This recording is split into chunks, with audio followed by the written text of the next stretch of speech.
بسم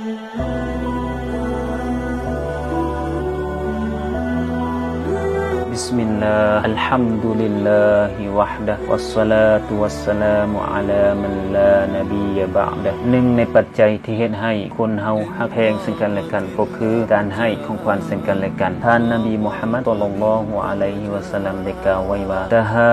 ดูตะฮับบูพวกเจ้าจงให้ของขวัญซึ่งกันและกันเพราะการให้ของขวัญซึ่งกันและกันนั้นจะเฮ็ดให้พวกเจ้านั้นมีความฮักซึ่งกันและกันคู่ผัวเมียให้ของขวัญซึ่งกันและกันก็จะเพิ่มความฮักในชีวิตคู่ของพวกเขาหัวหน้าให้ของขวัญแก่ลูกน้องก็จะเฮ็ดให้ลูกน้องมีความเคารพนับถือแต่หัวหน้ามีความฮักต่อหัวหน้าพ่อแม่ให้ของขวัญแก่ลูกในยามที่ลูกเรียนดีเรียนเก่งสอบเส็งได้ผ่านได้คะแนนดีลูกก็จะมีกำลังใจในการศึกษาเรียนหมู่เพื่อนให้ของขวัญซึ่งกันและกันก็จะเพิ่มความเป็นมิตรสหายจะเพิ่มความฮักระหว่างพวกเขาของขวัญที่ดีที่สุดสำหรับลูกๆก็คือศาสนาที่พ่อแม่ให้พวกเขาอบรมสั่งสอนพวกเขาอยู่ในกรอบของศาสนาของขวัญที่ดีสำหรับหมู่เพื่อนก็คือการตักเตือนซึ่งกันและกันในเรื่องของศาสนาสร้างใส่กันในเรื่องความดีและหักห้ามกันในเรื่องความชั่วการให้ของขวัญที่ดีที่สุดแก่คนอื่นก็คือการให้ในสิ่งที่เราฮักและเสียดายมันเพราะท่านนบีมุฮัมมัดศ็อลลัลลอฮุอะลัยฮิวะซัลลัมได้กล่าวว่าลายุมินูอะฮัดุกุมฮัตตายุฮิบบะลิอาคีฮิมายุฮิบบุลินัฟซิคนใดคนหนึ่งในหมู่พวกเจ้าจะยังบ่ศรัทธา